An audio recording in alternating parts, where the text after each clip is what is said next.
हकीकत ये है कि जब आरएसएस का फाउंडेशन हो रहा था तो हेडगेवार साहब से पूछा गया था कि देश में अंग्रेजों के खिलाफ लड़ाई चल रही है, तो आपका भी मोर्चा अंग्रेजों के खिलाफ है?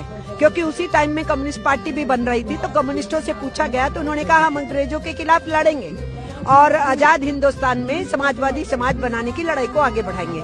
उसी टाइम में इनका मोर्चा बन रहा था तो इनसे भी पूछा गया कि आप अंग्रेजों के खिलाफ लड़ोगे? उन्होंने कहा हम नहीं लड़ेंगे।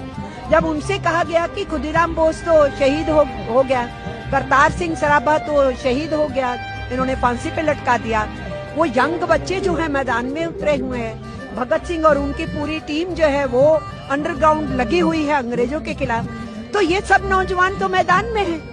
तो उन्होंने कहा कि नौजवान भटके हुए हैं, इनको हम समझाएंगे। फिर उनसे पूछा गया कि आपके प्रेरणा स्रोत क्या है? तो उन्होंने कहा हिटलर और मुसोलिनी।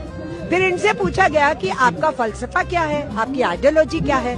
तो उन्होंने कहा नाजीवाद, फांसीवाद। कहा ही नहीं, इन्होंने मुंजे को भेजा था इटली, जो मुसोलिनी से मिल के आए थे, जो वहाँ से सीख के आए थे संगठन कैसे चलाना है, और जो उनकी ड्रेस थी ना वो यहाँ इंट्रोड्यूस की गई थी, काली टोपी, सफेद शर्ट, खाकी निकर, जिसको अब निकर को इन्होंने पैंट में बदला है। तो इनकी सोच नाजीवादी फांसीवादी रही है, ये हमारा इल्जाम नहीं है, ये इनके गुरु का कमिटमेंट है।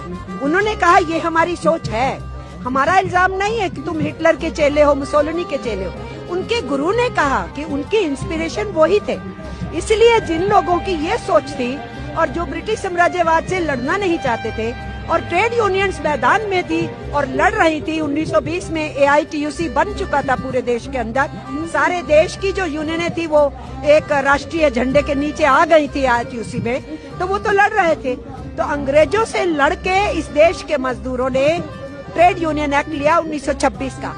1922 में हमने हासिल किया, अपने खदानों में काम करने वाले, खनिजों में काम करने वाले माइन एक्ट उनके लिए हासिल किया। हमने 1923 में कानून अंग्रेजों से छीना, compensation act, compensation and maintenance. हमने 1935 में पेमेंट ऑफ वेजेस एक्ट हासिल किया और उसको लेकर के हम आगे बढ़े और काम के घंटे सुनिश्चित हो, सामाजिक सुरक्षा दी जाए, भविष्य की पेंशन दी जाए, ये सब चीजों के ऊपर लड़ाई चल रही थी। तो हमारा इल्जाम ये है कि हम तो लड़े, विदेशी हुकूमत के खिलाफ लड़े, हमारा कॉलोनियल माइंडसेट नहीं है जो गवर्नमेंट ने लेबर कोड्स को नोटिफाई करते हुए बोला। कॉलोनियल माइंडसेट इस गवर्नमेंट का है जो हमें ब्रिटिश राज के उस दौर में, भयानक दौर में फेंक रहे हैं जहां 16 घंटे मजदूर काम करता था।